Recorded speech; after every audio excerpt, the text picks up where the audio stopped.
Salut la Dream Team! Aujourd'hui du coup nous sommes à Disneyland Paris, c'est notre premier jour avec le pass annuel. Effectivement on vient de le changer et on est super content. Donc là on est devant le train de la mine. Et ce qu'on va faire aujourd'hui c'est un challenge, c'est faire 6 attractions en 6 heures. Alors je sais pas si ça va être possible puisque en plus de ça on a rajouté une petite difficulté. C'est de faire le plus de boutiques possible en même temps. Voir l'intégralité, donc on va voir si on arrive à faire tout ça en une journée. Et donc là pour commencer, on va faire le manoir hanté et on peut vous dire que le temps n'est pas à notre avantage. Non parce qu'il pleut, donc du coup là ça nous arrange bien de faire le manoir. Avant de nous rendre au Phantom Manor, nous allons décider de faire la boutique du Thunder Mesa Mercantile Building. Du coup on vient de sortir de la boutique, on a déjà repéré quelques objets en promotion. Sachant qu'avec l'anniversaire des 90 ans de Mickey, il leur restait assez de merchandising dessus et la plupart des objets sont soldés. Donc voilà, vous pouvez faire de bonnes affaires, c'est sympa. Ainsi que si vous possédez le pass annuel comme nous, vous avez des réductions, vous avez moins 10%, enfin ça dépend de votre pass. Le plus cher c'est moins 20 et celui qui est juste en dessous c'est moins 10. Et sinon dans cette boutique là vous allez retrouver essentiellement beaucoup de choses en lien avec le Far West.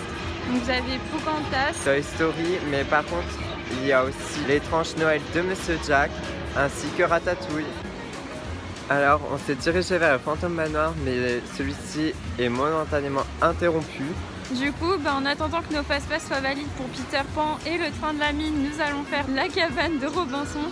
On n'avait jamais faite. Et on va voir qu'est-ce que ça va être. Avant de rentrer dans le ventre de la Terre, nous avons aperçu Carl et Russell.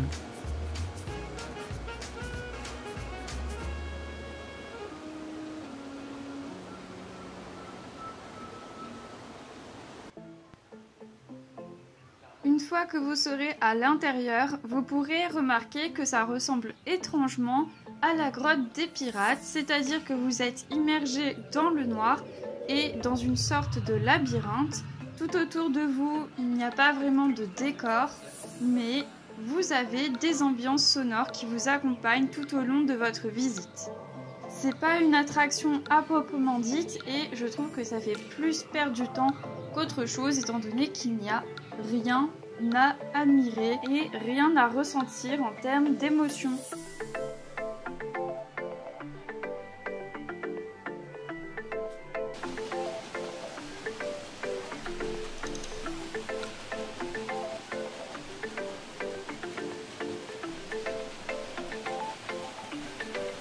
Mon avis est assez mitigé sur cette cabane puisque l'esthétique est très jolie. C'est une très belle cabane, on peut y trouver des objets assez intéressants et ça représente assez bien la vie de Robinson. Mais j'aurais préféré qu'on ait une autre vue du parc parce que mis à part au premier étage, on ne peut pas voir le parc et je trouve ça assez dommage. De plus, à aucun moment on ne voit le personnage Robinson.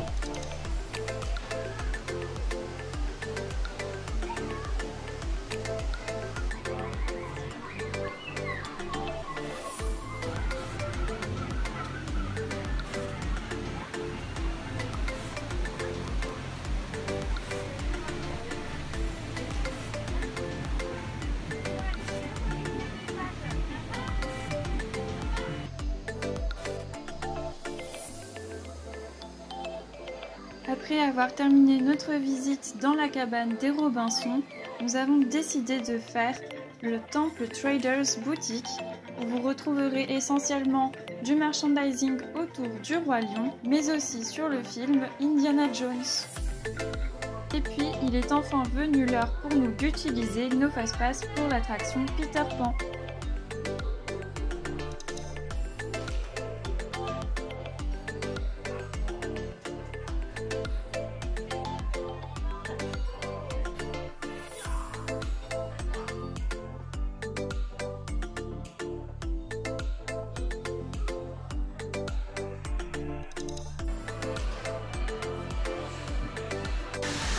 On sort de Peter Pan. C'était très bien comme la dernière fois, il n'y a pas eu de changement par rapport à ce qu'on avait fait pour le Noël enchanté de Disney. C'est toujours très joli, vous avez toujours l'impression de voler. Donc ceux qui ont le vertige, peut-être qu'il faudrait éviter cette attraction. Et sinon, on la conseille à tout le monde parce que c'est sensationnel, c'est magique, on a l'impression de revivre le film. Mais voilà, elle est toujours aussi courte.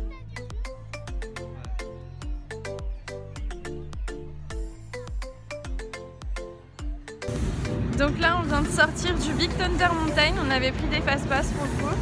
Heureusement d'ailleurs, parce que l'attente est de 85 minutes.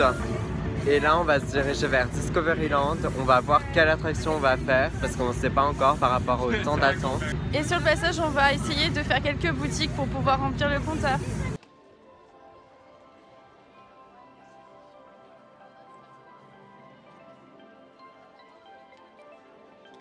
Du coup, on s'est dirigé vers Discoveryland puisqu'on voulait y faire Star Tour puisqu'il n'y avait pas beaucoup de minutes d'attente et qu'on avait les fast-pass pour Buzz l'éclair mais qui n'étaient pas encore valides.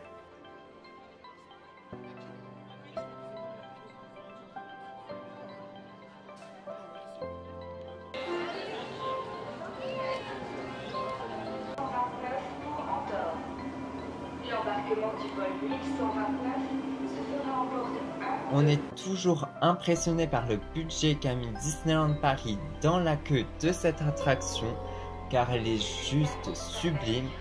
Si vous n'avez jamais fait cette attraction, on vous la conseille fortement. Du coup, on a fait Star Tour. C'était très bien. Ce que j'ai apprécié, c'est que nous, on l'avait fait il y a 5 ans et ça a changé. Enfin, la cinématique n'est plus la même. Et dedans, il y a une personne qui est prise en photo. Et j'ai trouvé ça assez sympa parce qu'il y a toute une histoire par rapport à elle. Et je trouve ça super drôle.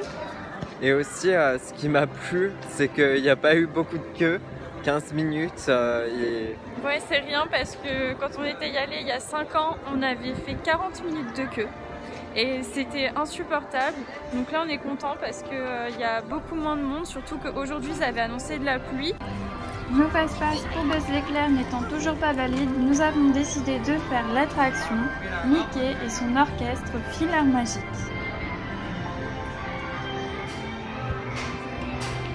Et là, on sort de Mickey et l'orchestre Filaire Magique. Ça, c'était pas trop une surprise puisqu'on l'avait fait et on l'avait mis dans notre vlog la dernière fois quand on était allé à Noël. C'est toujours aussi bien et les effets spéciaux sont toujours au top. Par contre, petit conseil, ne mettez pas vos lunettes trop près de votre nez parce qu'après vous aurez une marque toute la journée. C'est ce qui m'était arrivé quand on l'avait fait à Noël. Donc voilà, c'était un petit conseil. Et là, on va se diriger vers Buzz l'éclair vu qu'on a les fast-pass pour.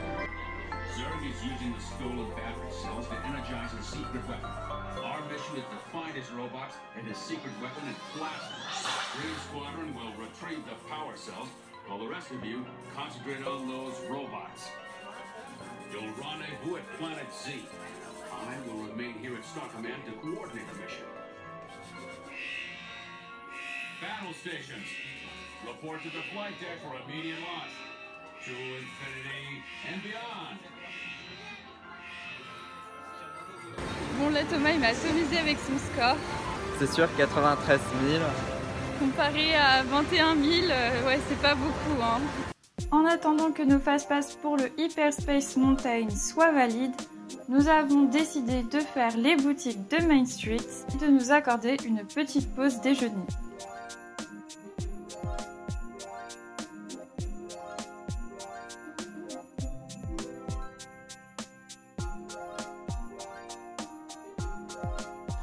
Et là, on se dirige vers le Hyperspace Mountain et à la place d'avoir fait 50 minutes de queue, on avait pris les fast-pass pour cette attraction, ce qui nous a permis d'aller beaucoup plus vite.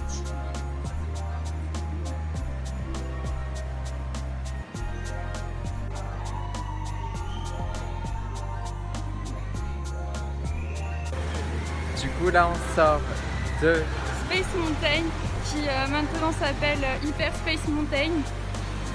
Et les effets spéciaux étaient toujours au top, toujours bien. On a toujours envie de la refaire cette attraction. On n'a pas pu faire la maison hantée tout de suite parce qu'il y avait 45 minutes de queue et qu'on se sentait pas de la faire. Et surtout qu'on était pris avec nos fast-pass. Et du coup là on va tenter de faire le Phantom Manoir s'il n'y a pas beaucoup de monde. Et on se dit à tout de suite.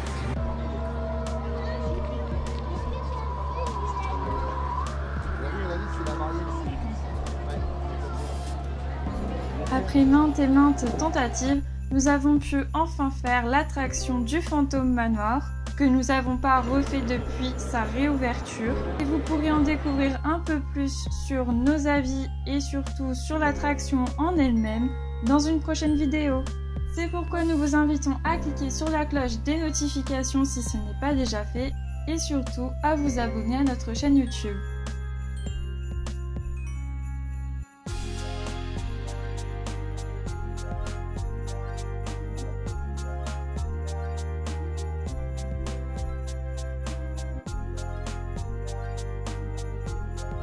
Heureusement pour nous, nous avions visité le cimetière de cette attraction juste avant de rentrer dans celle-ci.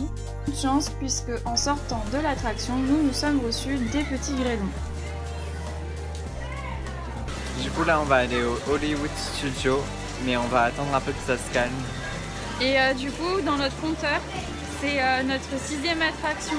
Et on n'a pas compté les boutiques jusqu'à présent. On n'a pas compté les boutiques, mais on les a à peu près toutes faites. Il nous manque celle du château. Et après, on va aller au Hollywood Studio pour faire Ratatouille. Une fois la tempête passée, nous sommes allés faire les boutiques qui nous manquaient, dont celle du château. Puis nous nous sommes rendus dans le parc Walt Disney Studios, qui est, comme vous pouvez le constater, sur la thématique du cinéma et des débuts d'Hollywood.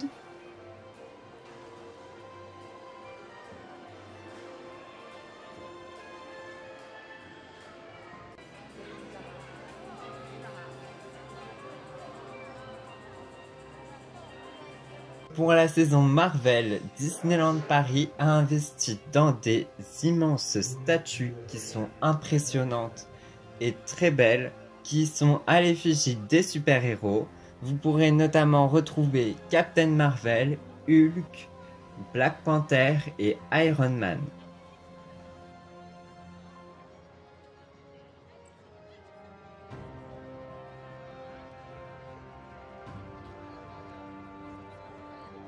On a pu notamment assister à un spectacle spécial Avengers, où il y avait Thor, Spider-Man, Captain Marvel et bien d'autres. Au début du spectacle, on voit les Avengers sur la scène qui se trouve devant la Hollywood Tower, à l'exception de Captain Marvel, ce qui nous a assez surpris puisqu'elle fait son entrée assez proche du public sans barrière de sécurité.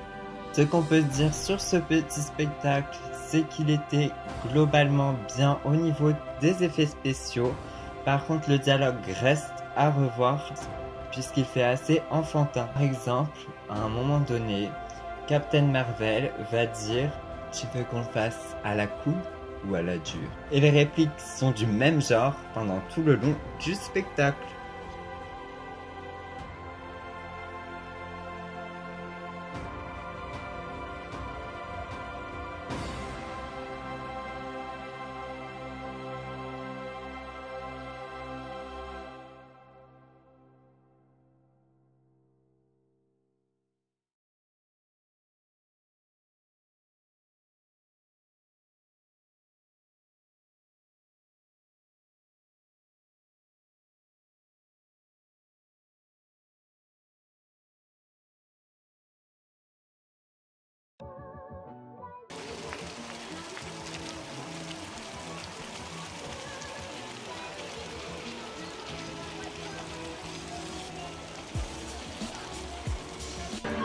Du coup là on sort de l'attraction Rémi. Là on n'a pas pu avoir des fast-pass, mais on l'a fait en single rider. Et il y a une chose pour laquelle on ne s'y attendait pas du tout. C'est le fait que l'attraction était en 2D et qu'il n'y avait pas de lunettes du coup.